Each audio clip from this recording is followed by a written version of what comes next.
Hey everybody, it's Colleen. Merry Christmas Eve. Can you believe we're almost there? I just picked my daughter up from work. She works at Target and the parking lot was insane. All these last minute shoppers. I'm glad I got all my shopping done and over with. The last 4 boxes arrived from Amazon today of things that my daughter wanted. Just when I thought I was done wrapping. I guess I'm not, but that's okay. So the baby of the night is Mr. David Michael. He is the Sailor Rose sculpt by Cassie Brace. And he's wearing these velvet overalls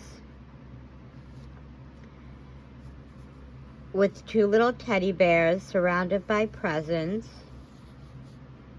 and underneath is a shirt with the little teddy bears on it and a green velvet collar, and then he has some matching booties. This is one of my favorite outfits. I think it's adorable. So let's get into chapter 23. Things are heating up for Jesus here.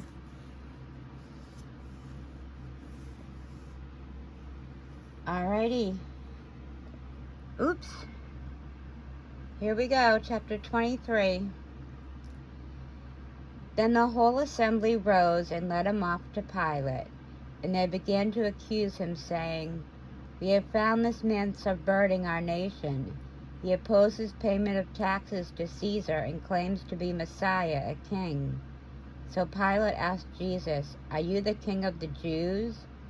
"You have said so," Jesus replied. Then Pilate announced to the chief priests and the crowd, "I find no basis for a charge against this man."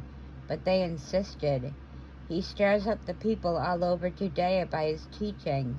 He started in Galilee and has come all the way here." On hearing this, Pilate asked if the man was a Galilean.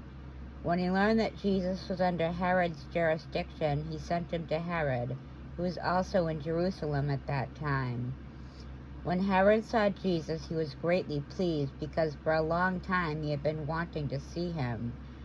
From what he had heard about him, he had hoped to see him perform a sign of some sort. He plied him with many questions, but Jesus gave him no answer. The chief priests and the teachers of the law were standing there, vehemently accusing him. Then Herod and his soldiers ridiculed and mocked him. Dressing him in an elegant robe, they sent him back to Pilate. That day, Herod and Pilate became friends. Before this, they had been enemies. Pilate called together the chief priests, the rulers, and the people, and said to them, "You brought me this man as one who was inciting the people to rebellion. I have examined him in your presence and have found no basis for your charges against him. Neither has Herod, for he has sent him back to us. As you can see, he has done nothing to deserve death. Therefore, I will punish him and then release him." But the whole crowd shouted, "Away with this man, because Barabbas to us. Release Barabbas to us." Barabbas had been thrown into prison for an insurrection in the city and for murder. Wanting to release Jesus, Pilate appealed to them again, but they kept shouting, "Crucify him, crucify him." For the third time he spoke to them, "Why? What crime has this man committed? I have found in him no grounds for the death penalty. Therefore I will have him punished and then release him." But with loud shouts they insistently demanded that he be crucified, and their shouts prevailed. So Pilate decided to grant their demand.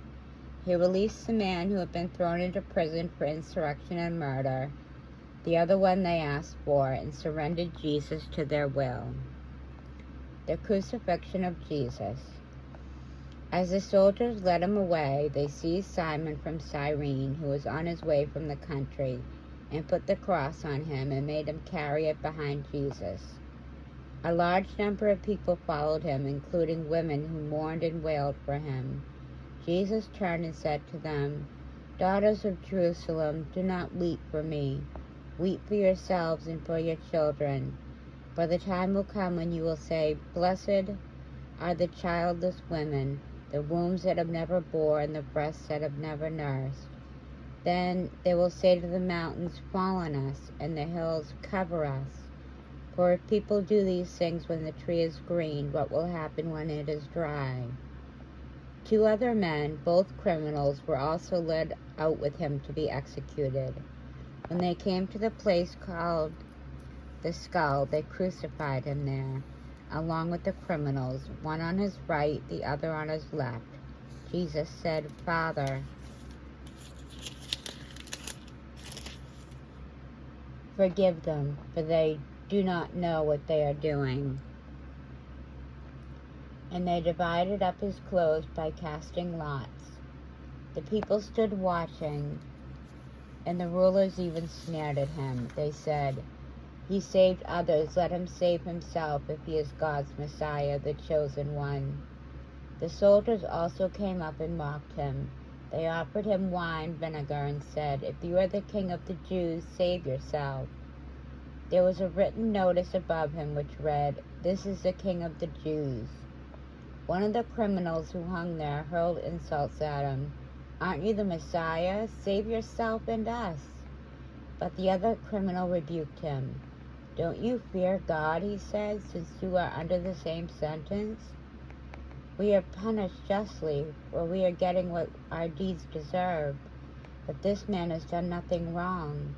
Then he said, Jesus, remember me when you come into your kingdom. Jesus answered, Truly I tell you, today you will be with me in paradise. The death of Jesus. It was now about noon, and darkness came over the whole land until 3 p.m, for the sun stopped shining, and the curtain of the temple was torn in two.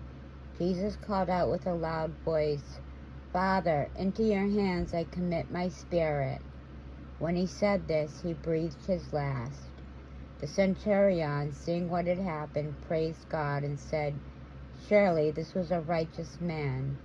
When all the people who had gathered to witness the sight saw what took place, they beat their breasts and went away. But all those who knew him, including the women who had followed him from Galilee, stood at a distance watching these things. The burial of Jesus.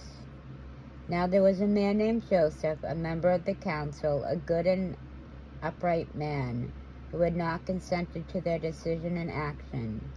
He came from the Judean town of Arimathea, and he himself was waiting for the kingdom of God. Going to Pilate, he asked for Jesus' body.